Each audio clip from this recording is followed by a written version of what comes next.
Could you explain how ayahuasca works? Give us more.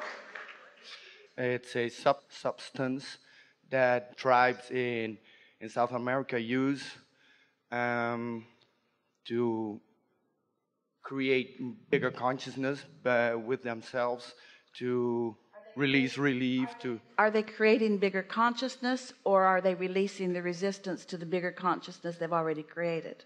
Wait, I don't know.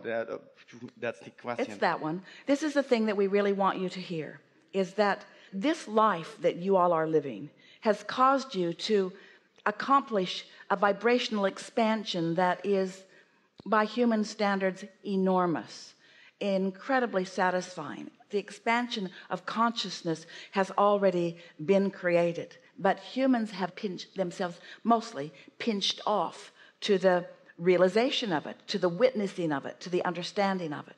And sometimes through the utilization of substances that cause you to focus in your moment differently than you usually do, you can have glimpses meaning awarenesses, brief, of this broader expansion. The expansion isn't happening in the moment. The glimpse is due to the brief releasing of resistance.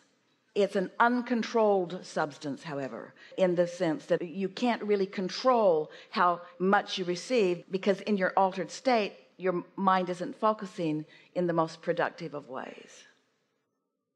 There are a lot of substances that people want to utilize, and they will ask us, is this of benefit? And we say, well, let's go back to the basics of this. So step one is ask. You've already done that. Step two, it's been answered. There's a vibrational reality.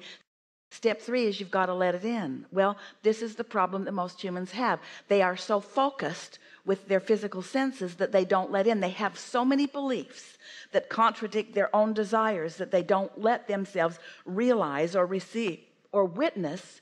We've been calling it magic. It certainly isn't magic.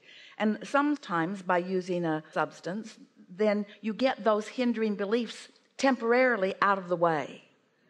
And so it can give you an awareness that there is more. But we want this conversation to help you to realize that it wasn't the substance that created the expanded consciousness. It's a substance that allowed you a glimpse of the expanded consciousness. Yeah, I tried it, and it was not as pleasurable as I thought it would be. It's not sustainable. The only thing that is sustainable is a vibrational adaptation. In other words, we've been talking about adaptation. When you focus with the intent of adapting to the pure frequency of who you really are, now you've got your passageway open, and now you can see clearly everywhere you look on every subject, you see. Okay, I get that, but I don't get why so many people have such a different experience with that, from really good to really bad and everything in between. And what conclusion you can make conclusion about that? Yes, because people have different vibrational variables. This conversation is so satisfying to us, the conversation about the vibration of your desire and the vibration of your belief and how they meld together. And there are infinitely different recipes that those vibrational frequencies make up, and those different recipes cause different emotional results, all the way from ecstasy to agony, all the way from love and satisfaction to hate and revenge. That mix of vibrations that people have going on. So you take a variety of people with a different mix of vibrations and you introduce the same substance, they're going to have all kinds of different results, because the factor of difference is the vibrational factor, not the substance factor. Okay, I understand.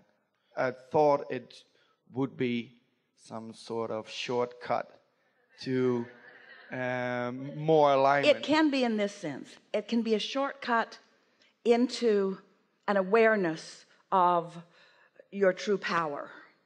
But the problem with it, the problem with the substance, is that in your altered state, you don't really accomplish any vibrational momentum.